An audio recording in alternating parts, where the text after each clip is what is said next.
waiter at Bella Vista placed the chocolate cake in front of me with theatrical flair, complete with sparklers that hissed and popped like tiny fireworks. 40 candles flickered in the dim restaurant lighting, casting shadows across the faces of people I thought I knew. My wife Laura sat to my right, her perfectly manicured fingers wrapped around a wine glass, that practiced smile stretched across her lips like plastic wrap. "Make a wish, honey," she said, her voice carrying that saccharine tone she used when performing for an audience. I looked around the table at the assembled crowd.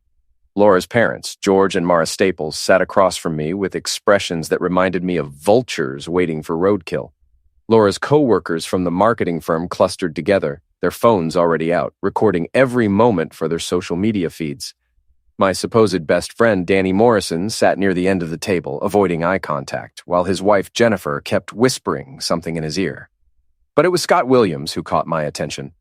Laura's business associate stood near the bar, nursing a whiskey and checking his Rolex every few minutes. 6'2", perfectly styled hair, wearing a suit that probably cost more than my monthly mortgage payment. He'd been showing up at a lot of Laura's work events lately. "Come on, Jay," Laura pressed, her voice getting that edge it developed when things weren't going according to her script. "Everyone's waiting." I closed my eyes and made my wish. I wished I'd never met Laura Staples. I wished I'd listened to my gut 15 years ago when she first started changing, becoming someone I didn't recognize. I wished I'd paid attention to the late-night phone calls, the sudden business trips, the way she flinched when I touched her. I blew out the candles. The table erupted in polite applause, phones flashing as everyone captured the moment for posterity. Laura leaned over and kissed my cheek, a brief cold peck that felt more like a business transaction than affection. "Speech! Speech!" someone called out. I think it was Kim from Laura's office, the one who lived for drama and treated other people's lives like her personal reality show. George Staples stood up, his considerable bulk casting a shadow across the table. At 65, Laura's father still carried himself like the corporate executive he'd been before retirement, all authority and barely contained disdain for anyone he considered beneath his station, which, in his mind, included me. "Actually," George said, his voice cutting through the restaurant chatter, "I have something for Jason." He reached into his jacket pocket and pulled out a manila envelope, thick with papers. My stomach dropped. I'd seen enough legal documents in my 20 years as a cop to recognize them from across a room. "From all of us," George continued, his smile carnivory. "Consider it a birthday gift." The envelope landed on the table next to my cake with a soft thud that seemed to echo in the sudden silence. Laura's friends leaned forward, sensing drama. Scott had moved closer, positioning himself where he could see everything unfold. I opened the envelope with steady hands, though my heart was hammering against my ribs. Divorce papers, petition for dissolution of marriage, Laura Michelle Halpern versus Jason Robert Halpern, filed 3 days ago. "Surprise," Laura said softly, her phone already recording my reaction. I thought it was time we both got what we really wanted. The papers detailed everything. She wanted the house, half my pension, alimony, and primary custody of our daughters. She documented alleged emotional misuse and financial control. She'd painted me as a controlling, angry ex-cop who'd made her life miserable for years. All lies.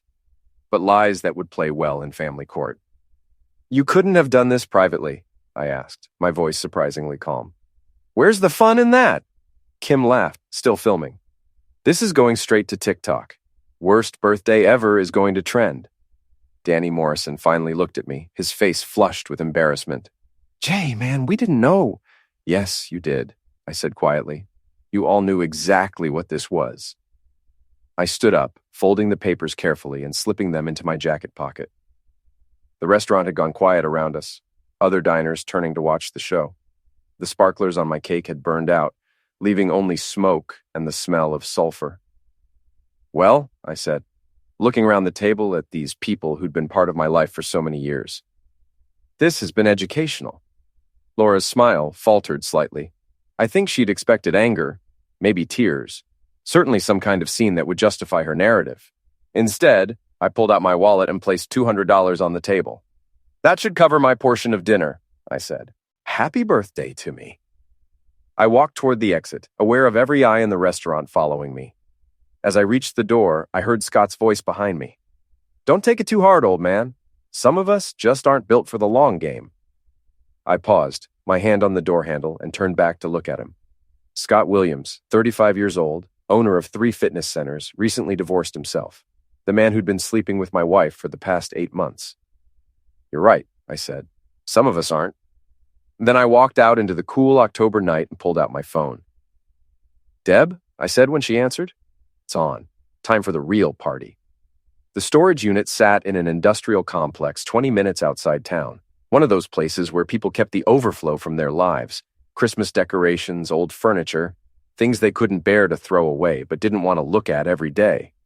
Unit 47B had been mine for 6 months, paid for in cash, registered under my middle name. I rolled up the metal door and flicked on the overhead bulb. 3 filing cabinets lined the back wall, each one labeled and organized with the precision that had made me a good detective. Box A contained financial records, bank statements, credit reports, tax documents. Box B held photographs, printed emails, phone records. Box C was the insurance policy, the nuclear option I'd hoped never to use. But hope was a luxury I could no longer afford. I'd started building this collection the day I found Laura's burner phone in the laundry room, hidden in the pocket of a jacket she never wore. The phone that contained 6 months of text messages between her and Scott, planning their affair with the casual cruelty of people who thought they were untouchable. Jason's working late again. One message read, Perfect. My place at 8. Can't wait to be rid of him, Laura had replied. Few more months, and we'll have everything we need for the divorce. That's when I'd realized this wasn't just an affair. It was a long-term strategy, carefully planned and executed. Laura wanted out of our marriage, but she wanted to take everything with her. The house we'd bought together, the business I'd built after leaving the force, the college funds we'd saved for our daughters. I pulled out the first file and spread the contents across the small table I'd set up in the unit. Bank statements showing regular transfers from our joint account to an account I'd never seen before.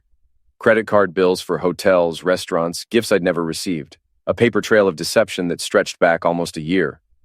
My phone buzzed. Text message from Danny Morrison. Jay, we need to talk. That wasn't cool tonight. I deleted it without responding. Danny had made his choice when he sat at that table and watched Laura humiliate me. They all had. The next file contained photographs. Laura and Scott at restaurants across town, thinking they were safe because they'd driven an hour from home.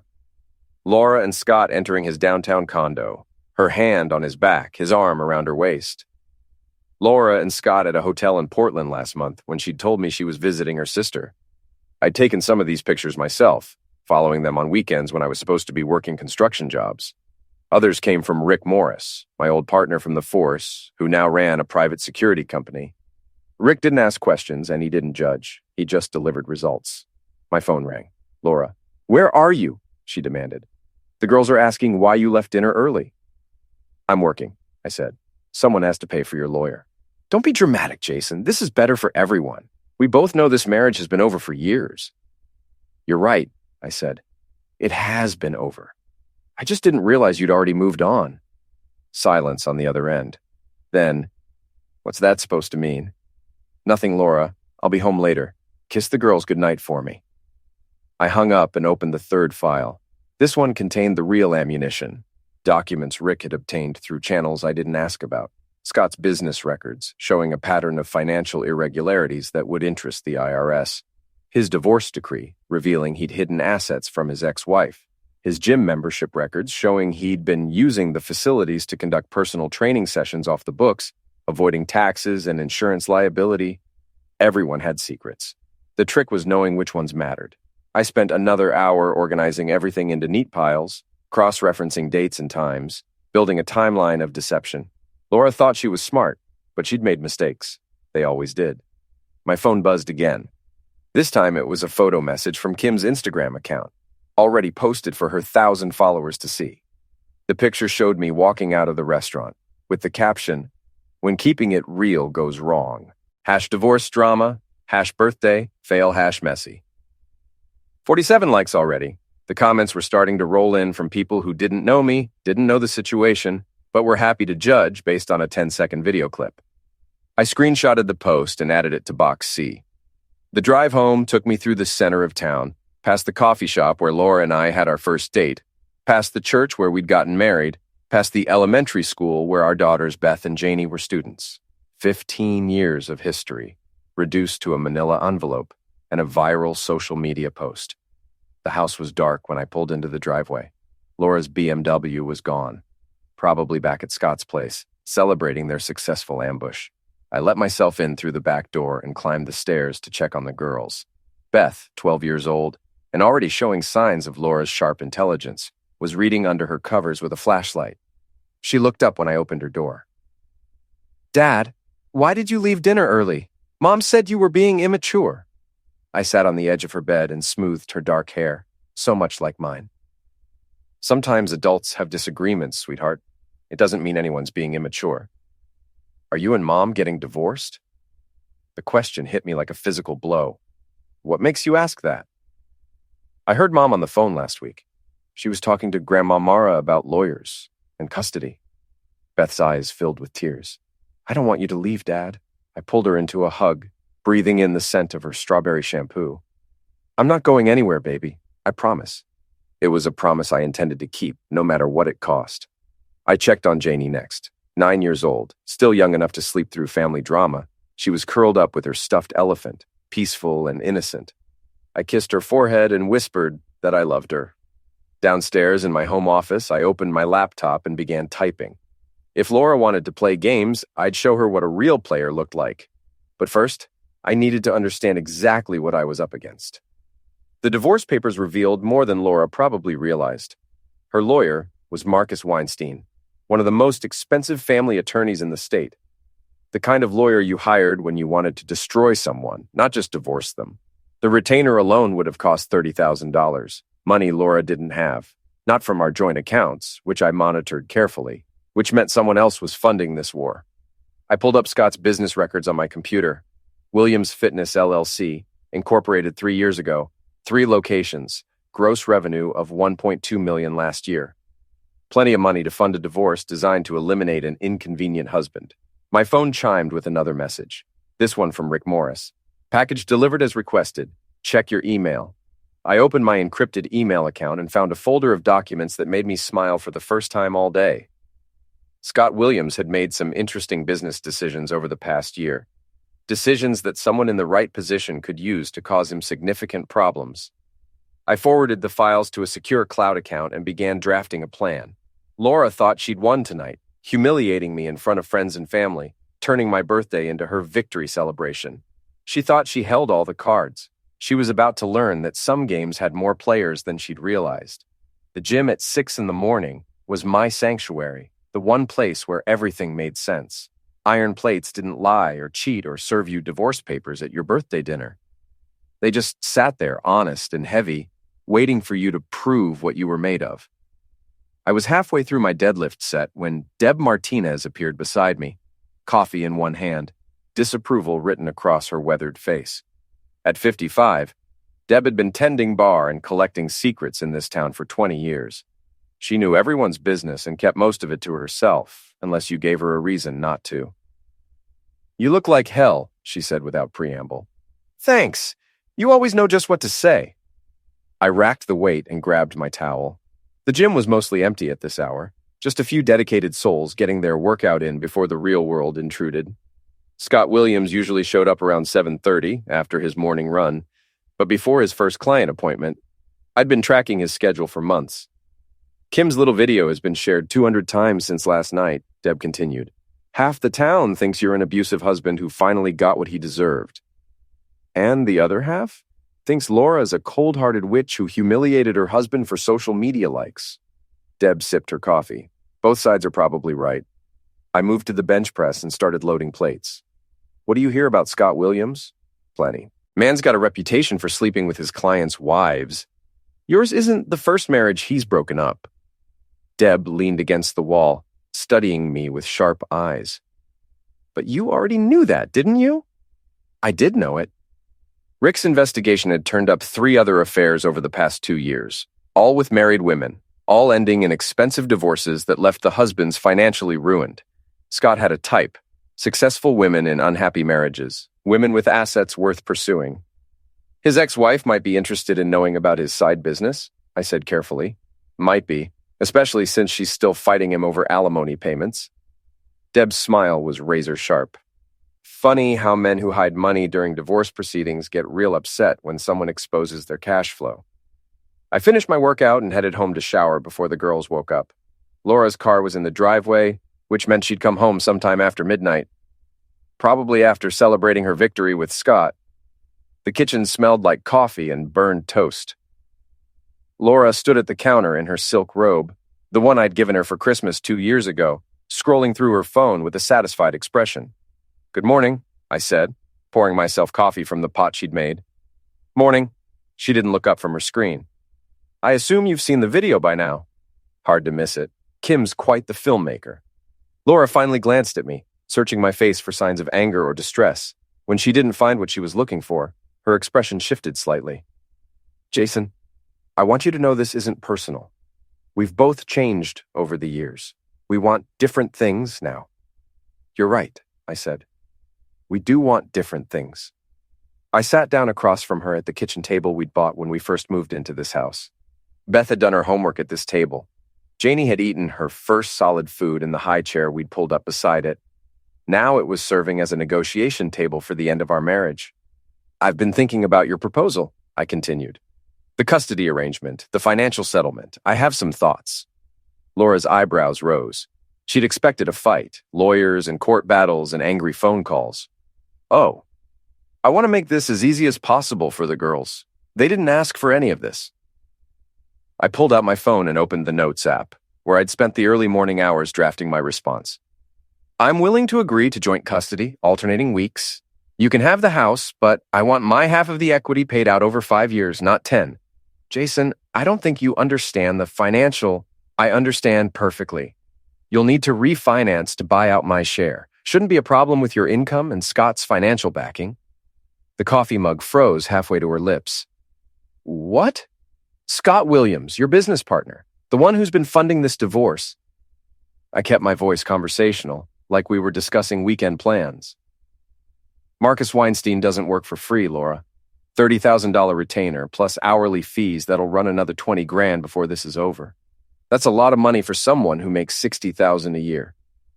Laura set down her mug with shaking hands. "I don't know what you're talking about." "Sure you do. Scott's been very generous. The hotel bills, the restaurant tabs, the jewelry you've been wearing lately, even that new BMW you're driving, the one that's registered to Williams Fitness LLC. I stood up and refilled my coffee, giving her time to process. Through the kitchen window, I could see our neighbors getting ready for their day, walking dogs, backing cars out of driveways, living their normal lives, while mine exploded in slow motion. "How long have you known?" Laura asked quietly. "Long enough." I sat back down and met her eyes. "The question is, what are we going to do about it? What do you want?" "I want you to be honest with our daughters about why this marriage is ending. I want you to stop painting me as the villain in your social media posts, and I want Scott Williams to understand that actions have consequences." Laura's face went pale. "Jason, whatever you're thinking, I'm thinking that Scott should be more careful about his business practices. Tax evasion, insurance fraud, hiding assets from his ex-wife. The IRS takes a dim view of that kind of behavior. You can't prove any of that." I pulled out my phone and showed her a photo. Scott entering a downtown building that housed several accounting firms, carrying a briefcase, looking around nervously like a man with something to hide. "Rick Morris is very good at his job," I said. 20 years on the force, another 10 in private security. He knows how to follow paper trails." Laura stared at the photo, her mind racing. I could see her calculating, trying to figure out how much I knew and how much damage I could do. "What do you want?" she repeated. "I want you to think very carefully about how you want this divorce to proceed. You can keep playing games, turning our family into entertainment for your friends, trying to destroy me in court. Or you can act like an adult and we can handle this quietly. And if I choose the quiet route, then Scott's business problems remain his business problems. His tax issues stay between him and the IRS. His ex-wife never finds out about the money he's been hiding." Laura was quiet for a long moment, staring into her coffee cup. Upstairs, I could hear the girls getting ready for school, their voices carrying down the hallway as they argued over bathroom time.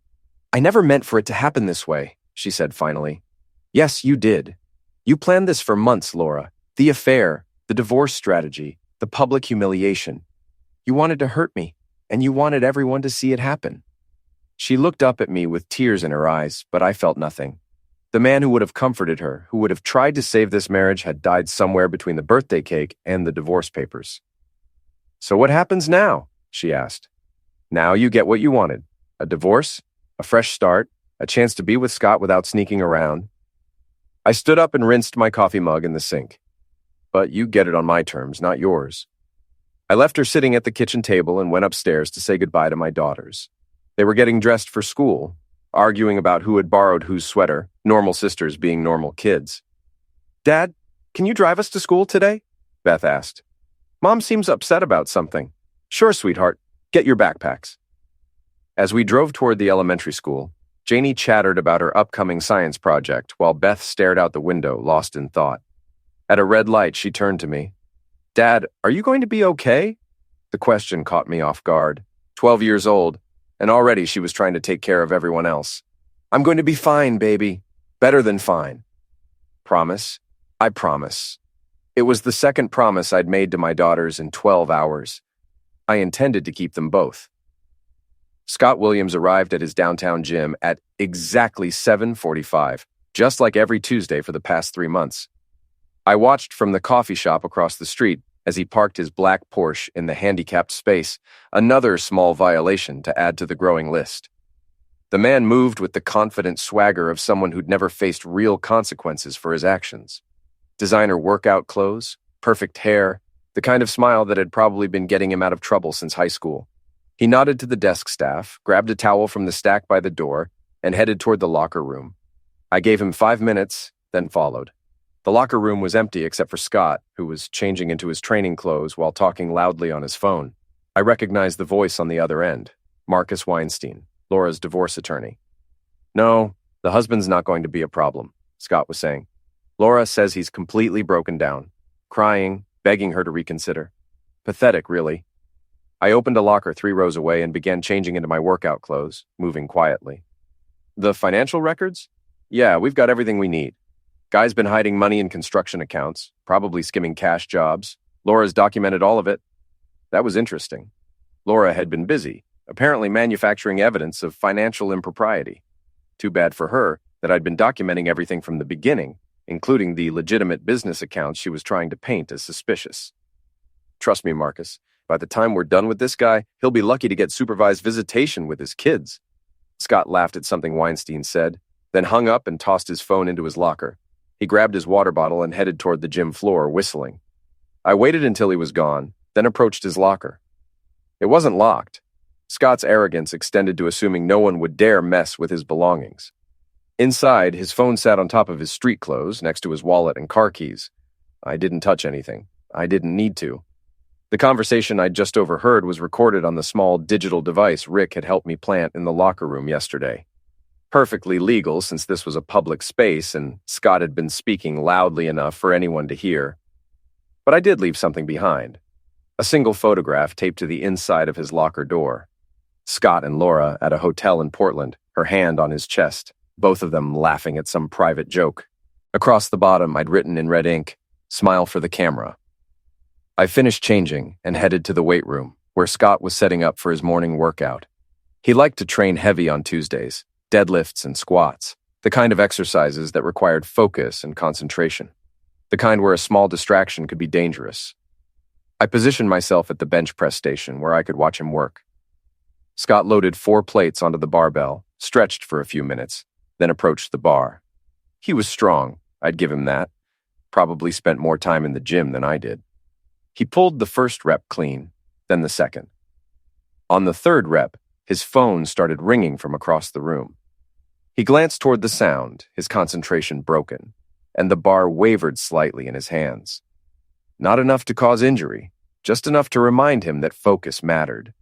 He finished his set and walked over to check his phone. From where I sat, I could see his face change as he read whatever message had come through. Probably Laura, wondering why he wasn't answering her calls. 20 minutes later, Scott headed back to the locker room. I gave him a head start, then followed. The shouting started before I reached the door. "What the hell is this?" Scott's voice echoed off the tile walls. "Who did this?" I walked in to find him staring at his open locker, the photograph in his hand, his face flushed with anger and something else. Fear, maybe, or the first recognition that his perfect plan might have some flaws. problem? I asked, opening my own locker. Scott spun around, his eyes wild. Did you do this? Do what? I glanced at the photo he was holding. Nice picture. You two look happy. You son of a witch, you've been following us. Following you? Scott, I barely know you exist. I pulled my street clothes from the locker and began changing. Although I have to say, you might want to be more careful about where you conduct your business. Never know who might be watching. Scott stepped closer, trying to use his height advantage to intimidate me. Listen to me very carefully, old man. You need to back off. Laura's made her choice, and it's not you. You're absolutely right, I said, pulling on my shirt. Laura has made her choice. Question is, are you prepared for the consequences of that choice? What's that supposed to mean? I closed my locker and turned to face him. It means that actions have consequences, Scott. You wanted to play games with my family? Turn my marriage into your entertainment. That's fine. But games go both ways. Are you threatening me? I'm educating you. See, I spent 20 years as a cop in this town. I know how things work. I know which judges play golf together on weekends, which lawyers drink at which bars, which business owners cut corners on their taxes. I stepped closer, close enough to see the sweat beading on his forehead.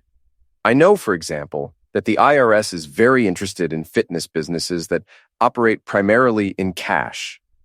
Scott's face went pale. You can't prove anything. Can't I? I pulled out my phone and showed him a photo. Scott's gym after hours with several people entering through the back door. Interesting client base you've got there. A lot of married women, a lot of cash transactions that somehow don't make it into your business records. Those are legitimate training sessions. I'm sure they are. Just like I'm sure the IRS will find your record keeping completely above board when they audit you next month. Scott grabbed my arm, his grip tight enough to leave bruises. You fool. You can't do this. I looked down at his hand on my arm, then back up at his face. Scott, I spent 2 decades dealing with people who thought they were tougher than me. You want to know what I learned? I twisted out of his grip with a move that left him stumbling backward. I learned that everyone breaks eventually. Everyone has a pressure point, a weakness, something they can't afford to lose. I straightened my jacket and picked up my gym bag. The trick is finding it. I walked toward the door, then paused and looked back. Oh, and Scott, you might want to check with your insurance company about those after-hours training sessions. Liability can be a real problem when you're operating outside your policy guidelines. I left him standing there, staring at the photograph, probably trying to calculate how much damage I could do to his carefully constructed life. The answer was plenty. My phone buzzed as I reached my truck. Text message from Rick Morris. Package delivered to Weinstein's office. Also, your wife's been making some interesting phone calls. I called him back as I drove toward the construction site where I was supposed to meet my crew. What kind of phone calls? Panicked ones. She called Scott 6 times this morning, then Weinstein, then her parents. Sounds like someone's starting to realize this isn't going to be as easy as they thought. Good. What about the other thing? IRS audit notification was hand-delivered to Williams Fitness LLC this morning. Funny thing about anonymous tips. They take them very seriously when they come with documentation. I smiled as I pulled into the construction site. My crew was already there, unloading equipment from the trucks, getting ready for another day of honest work. These were good men, guys who'd worked with me for years, who knew the value of loyalty and hard work. Jay, Tommy Kowalski waved me over to where he was studying the building plans. We've got a problem with the electrical layout. City inspector wants us to move the main panel. I spent the next hour dealing with permits and inspections, the mundane details of running a business. It was good to focus on something concrete, something that made sense.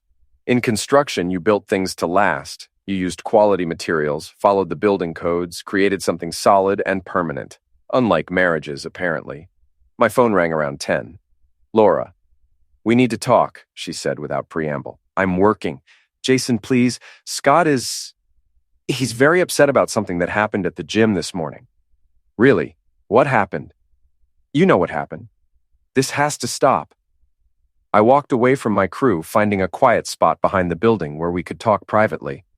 What has to stop, Laura? I haven't done anything except go to the gym and mind my own business. Someone sent photos to Marcus Weinstein's office. Photos of Scott and me. That's terrible. I hope they were flattering. This isn't funny, Jason. If these pictures become public, Then what? People will know you're having an affair? Laura, half the town already knows. Kim made sure of that with her little video last night. This is different, and you know it. These photos, they could ruin Scott's business. His business is already ruined. The IRS tends to be thorough when they audit someone. Silence on the other end of the line. Then, how did you know about the audit? Lucky guess. Or maybe Scott's not as careful as he thinks he is. Jason, please, we can work this out. The divorce doesn't have to be ugly. You're right, it doesn't. All you have to do is be reasonable. What do you want? I want you to withdraw the allegations of financial impropriety. I want you to agree to 50-50 custody with no restrictions. And I want Scott Williams to disappear from my daughter's lives permanently. I can't ask him to. You're not asking, Laura. You're telling. Because if you don't, those photos are going to end up in the hands of every gossip blogger in the state. Scott's ex-wife is going to get copies, along with documentation of all the assets he's been hiding, and the IRS audit is going to expand to include his personal finances. Another long silence. You've changed, she said finally. No, Laura. I finally stopped pretending to be someone I'm not. I hung up and walked back to my crew, who were waiting for instructions about the electrical panel. Normal problems with normal solutions, the kind of challenges I understood. My phone buzzed with a text message from an unknown number. This isn't over. I showed the message to Tommy, who read it and shook his head. Divorce? He asked. Yeah. My ex-wife used to send me stuff like that. Lasted about 6 months, then she got bored and moved on. Tommy handed me back the phone. Of course, she didn't have as much to lose as your wife does. What makes you say that? Tommy grinned. Because she wasn't stupid enough to mess with you. The call came at 2 a.m, jolting me from the first decent sleep I'd had in weeks. Laura's name flashed on my phone screen, and for a moment I considered letting it go to voicemail. But something about a 2 a.m. call felt urgent. Jason, thank God. Laura's voice was shaky, barely controlled panic. I need your help. What's wrong? Are the girls okay? The girls are fine. They're at my parents' house. It's Scott. Something's happened. I sat up in bed, instantly awake. What kind of something? Someone broke into his condo, trashed the place. The police think it might be related to his business. I almost smiled. Rick Morris had outdone himself this time. That's terrible, I said. I hope he's okay. Jason, please! I know you're behind this. Behind what? A break-in? Laura, I'm a contractor, not a criminal. If someone broke into Scott's place, maybe he should think about why. The police found something, a note. It said, actions have consequences. That was a nice touch. Rick had a flair for the dramatic. Sounds like Scott's made some enemies. What does this have to do with me? He thinks you hired someone. He wants to call the police, file a complaint. Based on what evidence? A note that could have been written by anyone? I got out of bed and walked to the window, looking out at the quiet street. Laura, if Scott wants to involve the police, that's his choice. But he might want to think carefully about inviting that kind of scrutiny into his life. What do you mean? I mean that police investigations tend to be thorough. They look into backgrounds, financial records, business practices. Scott's got a lot of secrets, Laura. Some of them might not survive close examination. I could hear her breathing on the other end of the line, trying to process what I was telling her. How much do you know? She asked finally. Enough. The question is, how much do you know about Scott's business practices, his financial situation, the way he's been funding your divorce? I don't know what you're talking about. Sure you do. Williams Fitness LLC is in serious trouble, Laura, has been for months. The IRS audit is just the beginning. Scott's been using his gyms to launder money for some very unpleasant people. People who don't appreciate having their business disrupted. That wasn't entirely true, but it sounded plausible. And it would explain why someone might want to send Scott a message. That's impossible. Scott's business is legitimate. Is it? Then why does he conduct so many training sessions off the books? Why does he have 3 different sets of financial records? Why is he paying rent on facilities he doesn't list as business addresses? Silence.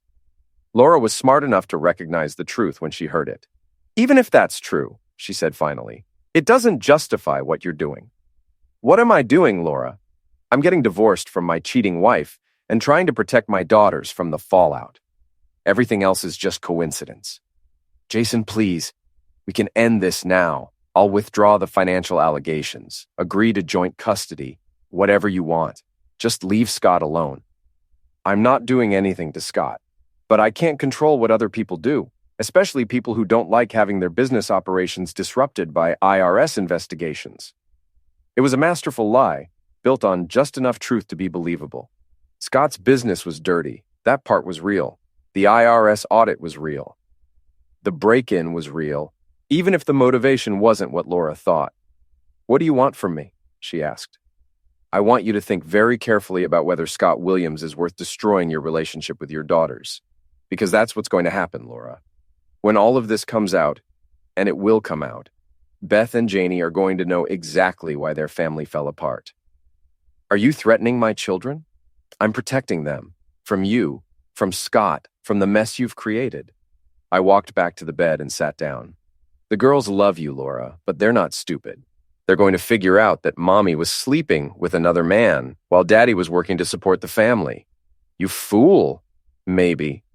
But I'm a fool who's going to be there for his daughters when their mother's poor choices catch up with her.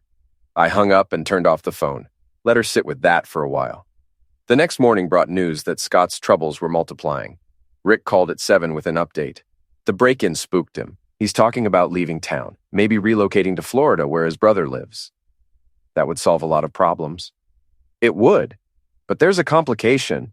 Your wife spent the night at his place. Neighbors saw her car there until about 4 this morning. That was interesting. Laura was either providing comfort or trying to talk Scott out of running. Either way, it showed she was more invested in this relationship than I'd thought. Any word on the IRS situation? They've frozen his business accounts pending the audit. He can't pay his staff, can't make his lease payments. The gyms will probably be closed by the end of the week. I felt a moment of sympathy for Scott's employees, people who were losing their jobs because of their boss's poor choices. But sympathy was a luxury I couldn't afford right now. What about his personal finances? That's where it gets interesting. Turns out Scott's been living way beyond his means. The Porsche is leased, the condo is mortgaged to the hilt, even his clothes are bought on credit. Man's been running a financial house of cards for years. And now the cards are falling. Like dominoes. His ex-wife's lawyer filed a motion yesterday to garnish his accounts for back alimony. She got copies of those photos you wanted me to share, realized he's been hiding assets. Everything was proceeding exactly as planned. Scott Williams was discovering that actions really did have consequences. And Laura was learning that her knight in shining armor was actually made of tinfoil. I spent the morning at the construction site, trying to focus on work while my phone buzzed with increasingly frantic messages from Laura. By noon, she'd called 6 times and sent a dozen texts, each one more desperate than the last. Finally, I answered. "We need to meet," she said immediately. "Face to face. I'm working." "Jason, please. This is important." Something in her voice made me pause. This wasn't the angry, entitled Laura I'd been dealing with for months. This was someone who was genuinely scared. "Where?" "The coffee shop on Main Street. 1 hour." I found her sitting in a corner booth, wearing sunglasses despite being indoors, her hands wrapped around a cup of coffee that had probably gone cold an hour ago. She looked like she'd aged 5 years in the past week. "Thank you for coming," she said as I sat down across from her. "What's so urgent that it couldn't wait until tonight?"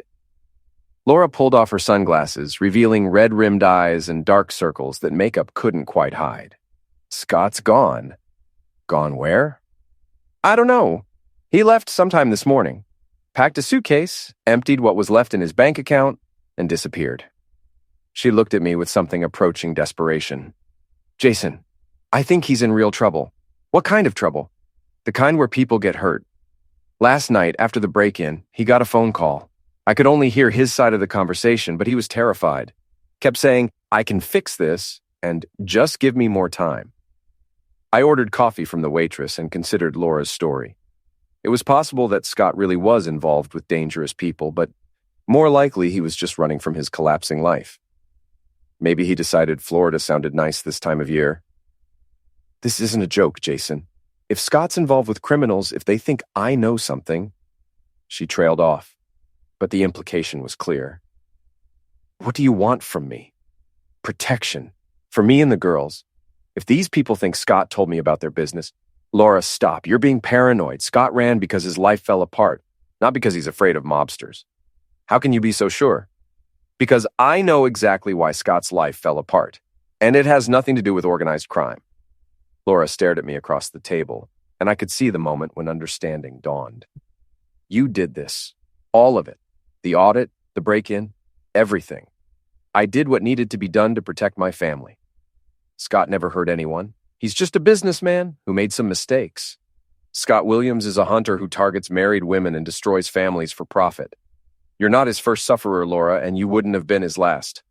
Sufferer? Laura's voice rose, drawing looks from other customers. I'm not a sufferer. I chose to be with Scott because he manipulated you into it. The expensive dinners, the gifts, the attention.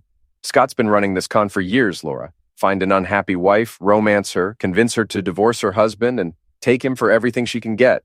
Then Scott disappears with his share of the proceeds. That's not true. I pulled out my phone and showed her a photo. Scott with another woman at the same restaurant where he'd taken Laura on their first date. The timestamp showed it was taken 3 months ago, while Scott was supposedly committed to Laura.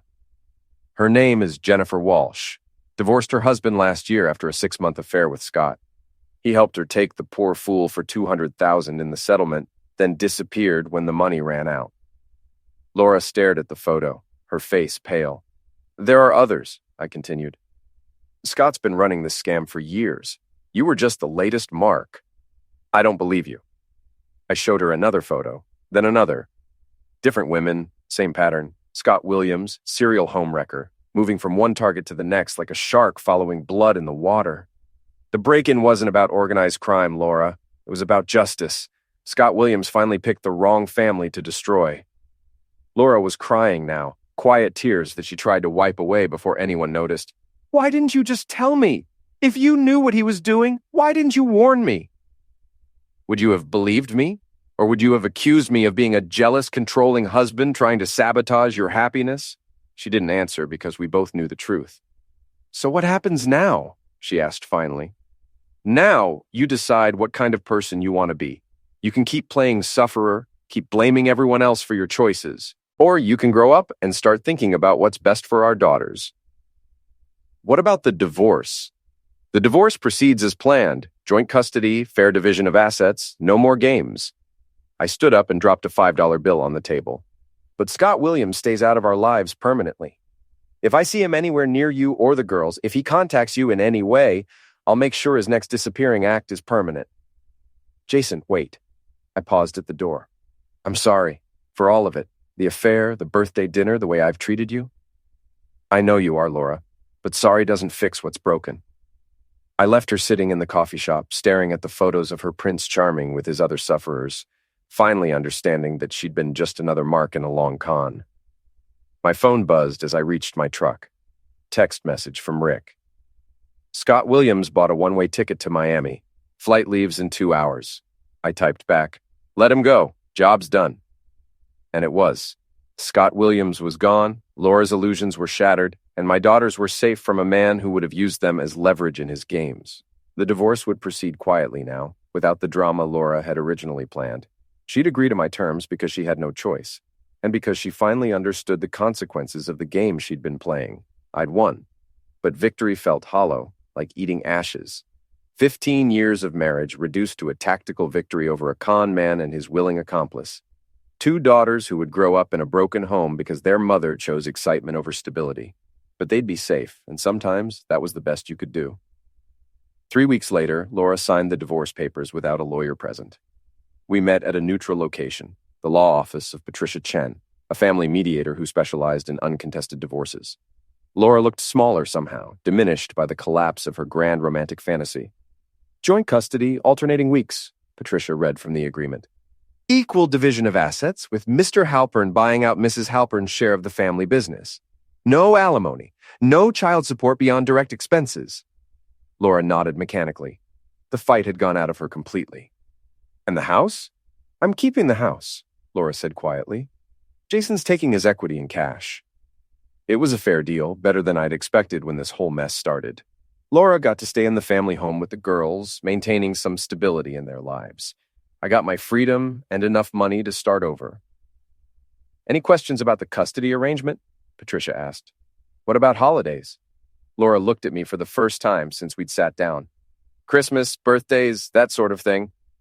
We'll figure it out as we go, I said, like adults. Patricia witnessed our signatures and filed the papers with the court. Just like that, 15 years of marriage became a legal document in a manila folder. The decree will be final in 30 days, Patricia said as we gathered our things. Congratulations on handling this so amicably. Amicably. If she only knew. Laura and I walked out of the building together, an awkward silence stretching between us. In the parking lot, she finally spoke. I heard from Scott yesterday. I stopped walking. I thought we agreed. He called to apologize and to warn me.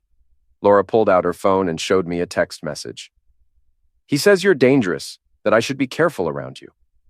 The message was typical Scott Williams, dramatic, self-serving, designed to make him look like the concerned ex-lover protecting his former flame from her dangerous husband. Are you dangerous, I mean? I considered the question seriously. 3 months ago, I would have said no. I was Jason Halpern, ex-cop turned contractor, devoted father and faithful husband, a good man who played by the rules and trusted in the system. But that man had been naive. He'd believed that good behavior would be rewarded, that loyalty meant something, that marriage vows were more than just words. To people who threaten my family, yes, I'm very dangerous. Laura studied my face, looking for the man she'd married 15 years ago. I wasn't sure he existed anymore. The girls want to have dinner with both of us tonight, she said finally. Together, I mean. And they're having trouble understanding why we can't all just get along now that the grown-up problems are solved. That's not a good idea. Please, Jason, just this once.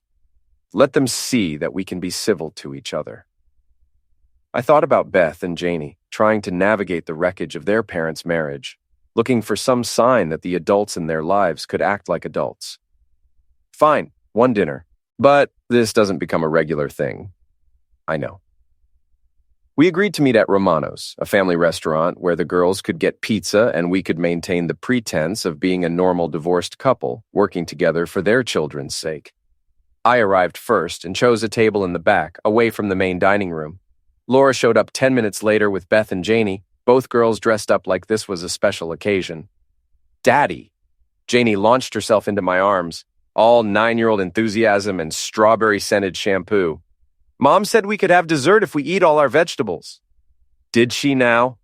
I hugged my youngest daughter, marveling at how she could make everything seem simple just by being happy to see me.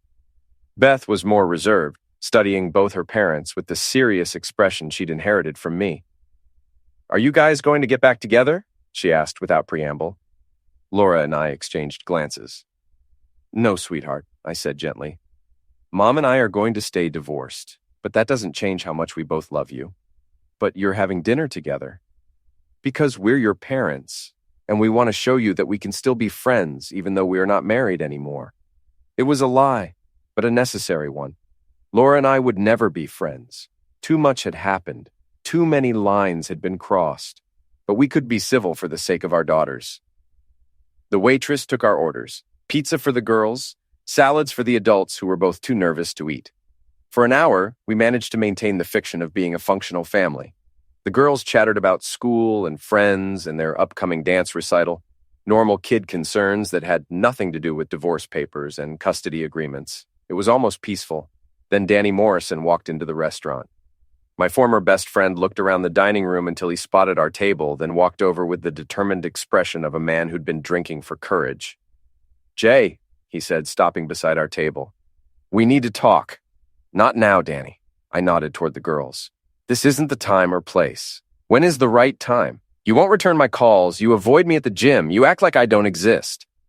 Beth and Janie were staring at Danny with wide eyes, sensing the tension, but not understanding it.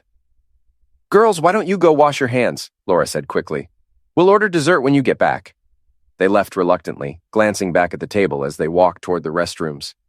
You've got 2 minutes, I told Danny. What happened to us, man? We've been friends for 20 years. I was best man at your wedding, godfather to your kids. Now you look at me like I'm a stranger. You sat at that table 3 weeks ago and watched my wife humiliate me for her friend's entertainment. You knew what was going to happen and you said nothing. Danny's face flushed. I didn't know about the divorce papers. I thought it was just a birthday dinner. Bees. Jennifer told you. She tells you everything Kim posts on social media. Okay, maybe I knew something was up, but what was I supposed to do? Call you and spoil the surprise? You were supposed to be my friend. I am your friend. That's why I'm here now, trying to fix this. I stood up, throwing my napkin on the table. There's nothing to fix, Danny. You made your choice that night. You chose to be entertained by my pain rather than stand up for your friend. Jay, come on. Don't throw away 20 years over one mistake. It wasn't one mistake. It was a choice that revealed who you really are. I pulled out my wallet and left money on the table for dinner. You're not the man I thought you were, Danny. Neither is Jennifer. Neither was Laura. So that's it? You're going to cut everyone out of your life? I'm going to surround myself with people I can trust. That list has gotten a lot shorter lately. Danny looked at Laura, who had remained silent during our exchange. Talk to him, Danny pleaded. Tell him he's being unreasonable. Laura shook her head. I can't do that, Danny. Jason has every right to choose his friends. This is crazy. You're both crazy. The girls returned from the bathroom, sensing the tension immediately. Is everything okay? Beth asked. Everything's fine, sweetheart, I said, forcing a smile.